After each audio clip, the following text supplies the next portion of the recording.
Good evening. Welcome to Carrow Road. It's Wednesday on Wednesday for Norwich City this evening as they look to bounce back, and we can bounce straight into Norwich City's starting 11. And here is how they line up. It is Kovacic in goal, Stacey, McConville, Darling and Fisher as the back four. Wright and Kenny McLean, the midfield two.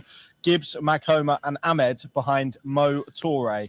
So quite a few changes there from a Norwich City perspective. No Ben Crizene, he drops to the bench, and Jose Cordoba not in the squad. So just to run through that again for you, it's Kovacic in goal, Stacey, McConville, Darling and Fisher as the back four. Wright and McLean, the midfield two, with Gibbs on the right, Ahmed on the left, and Paris Maghoma, a first championship start for him, behind Mo Toure. The subs bench, Grimshaw, Medic, Crizene, Field, Springett, Marcondes, Slimani, Mundlesmith and Chris Goran. So yeah, it's an interesting one from Philippe Clement. He did reference yesterday that maybe there were a few bits and bobs fitness-wise, and that certainly seems to be the way that it has transpired, because a bit of rotation, but also the big news is that Jose Cordoba misses out for the Canaries this evening. He is replaced by Harry Darling, and Ben Crizene drops to the bench with Callum Fisher playing at left-back. And I think we knew, given the limited amount of left-backs that Norwich City have available at the moment, that maybe this was always going to become a reality at some stage. And I guess natural rotation probably playing a part as well. Paddy Davitt joins me. He is he's typing, so I was trying to fill a little bit. But go on, Pad, your reflections on that team news. A little bit of rotation, and obviously the big one, no Jose Cordoba. Yeah, sorry, forgive me though. Field's on the bench, is he? Yes. Yeah, because obviously right in, if Field's on the bench, is a selection rather than a fitness issue. So is that maybe, for me, what you expect from Sheffield Wednesday tonight, which is deeper, low block? Can you break us down? And if that is the case, then there might be a little bit more space for Jacob Wright without too much pressure on him to try and connect to those players ahead of him. And a little bit surprising. Gibbs gets another opportunity, if I'm honest. I thought he might go Maghoma on the right and Slimani in the middle. Just checking, Slimani's on the bench. Yeah, so no fitness issue there. But other than that, you'd have to assume Cordoba is, as he said to you, one or two issues fitness-wise, which he didn't elaborate on too much. But the fact that Cordoba's not even in the match day squad, that's pretty evident that he was one of those. And obviously, as always with these things, we hope that it's nothing majorly untoward when we put it to Philippe after the game. So not huge disruption. No Stacey coming in and Fisher switching. We've seen plenty of Fisher on that left-hand side. Although it is interesting that he's opted for that rather than Crizene, because I thought he'd done reasonably well in this run of games on that left-hand side. But maybe that's, again, something he's seen in terms of how this game might plan out from his point of view, and he feels that they're better suited with maybe Stacey getting on the overlap around Gibbs. I think it's safe to say Gibbs didn't offer too much going forward at the weekend. Is he looking for him to maybe just hold that inside channel and then allow Stacey to go on the outside, which we know probably of him and Fisher, that is his strongest suit? That might be in his thinking tonight, particularly with Crizene on the bench. That would suggest it's not a fitness-related issue. So, yeah, but my eye is probably drawn to Maghoma and Ahmed. If we get the link-up that they was producing against West Brom here a couple of games ago in the FA Cup, then that's quite exciting. And obviously, Mo Toure might be the major beneficiary from that one. So, just continues a theme in terms of the fitness issues. But still, if Wright takes his opportunity alongside McLean, who was excellent, I thought, at the weekend, not just his goal, his all-round display. And as I say, that Gibbs Stacey axis works well, then there's enough there for me to put away a team who the stats tell you are, by some measure, the worst in the division. Yes, they are. I agree, by the way. I mean, those kind of fullback dynamics now, they feel probably a little bit more balanced than what we saw in terms of Gibbs coming naturally, drifting inside to kind of an inside position. That then opens up the space for Jack Stacey, you would imagine, from a right-back position. And then obviously on the reverse side, you've got Ahmed, who likes to come wide, and Fisher with a right foot who can invert in the pitch. So actually, I don't think that balance in wide areas is too bad. I mean, on Cordoba, and obviously we're speculating at the moment, but you would imagine he would be in the squad if it was not a fitness-related issue or illness or something that has kept him out tonight. in many ways, it kind of feels like that's the story of his Norwich career, doesn't it? This has probably been, for me, his most consistent run of performances, but he's got himself in the team, starts to show a little bit, and then there's an injury or there's a setback. That feels like it's kind of been the narrative a little bit for him at Norwich so far. Yeah, basically, and he would, I'm sure, have been desperate to not put it all on him, but he was in the line of sight the first 20 minutes here the other day. Although anybody's looked at Ben Lee's tactical report, you could argue it was Ahmed really in terms of the press was all wrong, and that then forced Krzeni out. That left a gap. Cordoba was trying to cover that flank and wasn't able to do it as good as clinical as Birmingham's incisions were. So, but that aside, I thought he struggled with Prisk, the big Dane. Didn't really get to grips with him at all, I didn't think, all afternoon. He was better in the second half, as Norwich were. So, particularly off the back of that, I'm sure, because that was the outlier in this run of form alongside McConville. He's been very consistent. And you got the sense the penny had started to drop, and that Clement, who we know liked him, wanted to take him to Rangers, likes a lot of his game, but had been stressing he needs to be better in certain situations. For me, that's concentration, and primarily. And having got to that level, just fell off it at the weekend, and now it would seem, although we don't know, we don't have confirmation, but there's a fitness-related issue that's, we hope, is nothing major moving forward. But we won't second guess on that one. But if it was to be another interlude on the sidelines because of injury, that would be very doubly frustrating for a guy who felt like he'd broken the seal a bit and had come out the other side and was now, alongside McConville, really establishing themselves as the main central defensive pairing. It's flip side of that, and that's what Clement would be saying to Harry Darling. Right, you go today. You've not had your opportunities. I thought he was okay in the cup, but it didn't surprise me when he went straight back to Cordoba for the next league game. But needs must. He's in tonight, and as I say, against the Wednesday team, it's hard to see them posing huge amounts of threats in terms of offensive. That might be a good game for him to come back in alongside McConville and hopefully play his part in a very solid defensive display. And then we await a news update on Cordoba, but in the foreseeable future, he might be required. So if that is the case, come in tonight and take your chance, but also within a defensive unit who are very resolute, as they have been more often than not, apart from that first 20 minutes against Birmingham of late. And then set the platform for what already now feels, off the back of their result last night, a much tougher assignment over these next few days at Leicester. Yeah, indeed. That midfield partnership as well changing there. Samfield drops out for Jacob Wright, who comes in. Again, I think, given the type of game that you would expect this to be, Sheffield Wednesday maybe clearly already relegated. It's been a torturous season for them, really, and obviously compounded by some worse news today, which we'll get onto. But you would expect Norwich probably here tonight to have a high amount of possession and a lot of the ball. It does feel like a game that probably is suited to Jacob Wright at Carrow Road, if you can kind of replicate what they did in the second half. But earlier on, then I think having someone of his kind of quality to keep things ticking. And actually, I felt in that West Brom game, which he played in the FA Cup, he was good in terms of the out of possession stuff, has shown real improvement as well. So don't get the sense from him that that's going to majorly disrupt what Norwich City do in midfield tonight. No, because when was their last win? November, was it? November, December. They're already relegated. I think that's a record relegation time scale. That news you allude to today as well, which is really where the focus for that club is now. It's off the pitch. It's finding owners to take this forward and trying to get them back to where they have been in years gone by. So.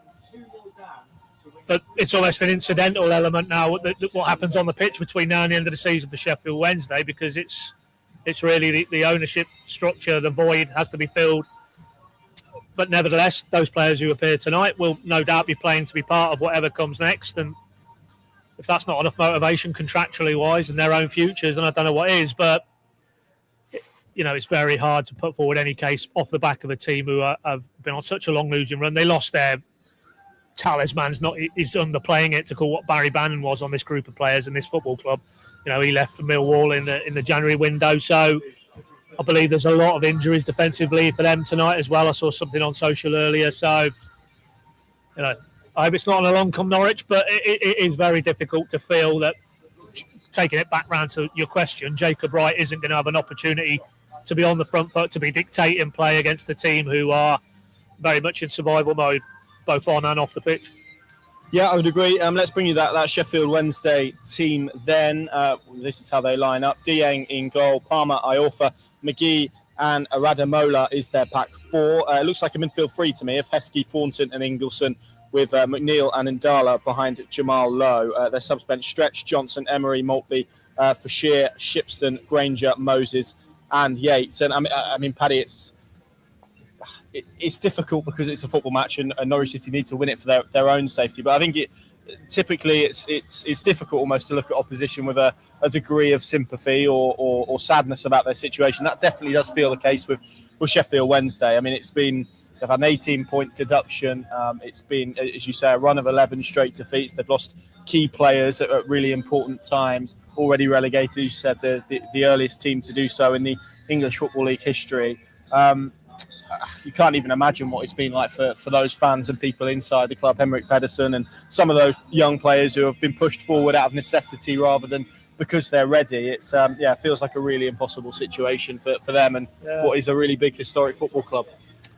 Yeah, well, you go back to when Norwich went there. Was that November? And I think that was the first game after the Chanziri departure, and the administrators had just gone in there and they were appealing to, okay, the character you didn't want there anymore is gone. Come and support your football club. And it was a full house, I think, that night. And it was a rip-snorting atmosphere as well. And clearly, the sense in that stadium that night was we, as in Sheffield Wednesday, had got their club back. And unfortunately, anybody who's been anywhere close to any clubs in the pyramid over the last few years, when you go into these administrative periods, everything is up in the air. There's no guarantees that anything's going to play out as you wish, even if you've lost. Thank you.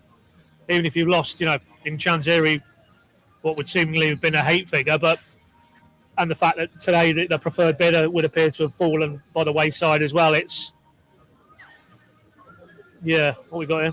That's on Cordoba. We are led to believe that is precautionary tonight, why he misses out, which hopefully means it's not too serious, which would be good. Yeah, but we don't know why. What precautionary we want. We will clarify post-match with Philippe. But that message would suggest not a longer-term one, though, wouldn't it? But so Sheffield Wednesday. Yeah, I mean, just football fans generally, that setting aside the history of that club and the scale of the fan base and what club they have been down the years in English football, decades, not so much in recent times. But, yeah, from a football fan point of view, you don't, because you probably envisage, well, could that have been my club, but for the grace of God? And there's plenty of clubs who've sailed close to the wind, and that's what happens when you get that close to the wind. And it's going to be a long way back for them now, really. As I say, tonight and the rest of the season, it's immaterial, really. The diest cast in terms of this season is finding an ownership who, I'm not trying to be uncharitable, but Hillsborough is very dilapidated now. So it's not only, a playing squad ahead, maybe a new head coach. It's the whole infrastructure. That club really needs, massive work and massive amounts of finance to get it anywhere near again competitive at the right end of English football. And maybe that decay is, what can happen if you have the wrong people in charge over a prolonged period of time. And bringing it back round to Norwich, one hopes that, with this ownership now, that isn't the case, that there is both the finance but also the footballing wherewithal to clearly bringing in people like Clement to drive it forward again. And as bad as it's been for Norwich this season, and it has been bad at times, nothing compares to what those Sheffield Wednesday fans have had to go through. So, wish them the best, but after tonight, clearly. Yeah, and the good news is in that statement that's been released today is this line, really, which is the club has the necessary funding in place to trade through to the end of the current season. So gives them a little bit of time, hopefully, to get a new buyer in. But as grave as their situation is, Paddy, there's a situation and a job for Norwich City to do tonight. The results yesterday, I think, generally were quite favourable. There's an opportunity for Norwich to extend that gap to the bottom three ahead of that trip to Leicester on Saturday. And what actually looks after that Leicester game like a little bit of a tricky run. Sheffield United, Southampton, who are in form at the moment, Preston in there as well, who maybe are less in form, but certainly have been really competitive throughout the season. This is a really big opportunity for Norwich City tonight in terms of securing their own championship status. Well, for me, it's very clear. It's get to 50 points as soon as, and then whatever else the rest of the season looks like will take care of itself. And to that end, this it doesn't get any better in terms of an opportunity in front of you. Let's be honest. I think it is November since they haven't even really drawn a huge amount of games in that period. A few teams have ran pretty close. I think Wrexham only won 1-0 recently. I had a look earlier today, but yeah, I just think that off the back of losing a Steel City derby, that confirms their relegation. Injured players. Now the news today off the pitch. Any optimism in terms of ownership has been extinguished for the foreseeable. So yeah, they have their professional pride as players, but they shouldn't really come here and prevent Norwich from winning this game tonight. And let's get it straight. If they were to come here and beat Norwich tonight, that's an embarrassment of, for me, epic proportions, really. And so to avoid that, Norwich have to be very professional. And I think there's no doubt under Clement, he won't allow that, any hint of complacency. But also as well, I think what happened here the first 20 minutes last Saturday, that focuses the minds as well. He will not want a repeat of that. Okay, Sheffield Wednesday aren't Birmingham, but nevertheless, they contributed to their own downfall, it's safe to say, that day. So I think that will ensure that there's no hint of taking their foot off the gas tonight because, yeah, they're still 18th in the table. By no manner of means are they out of the woods just yet. But in the next period of games, they can, if they take the strides they need to get up around that 50-point mark, I think you can put that to bed definitively. And then, okay, is it top 10? Is it higher than that? I don't think so. But what is the aims? But at least that'll be forward thinking and looking up the table rather than over the shoulder.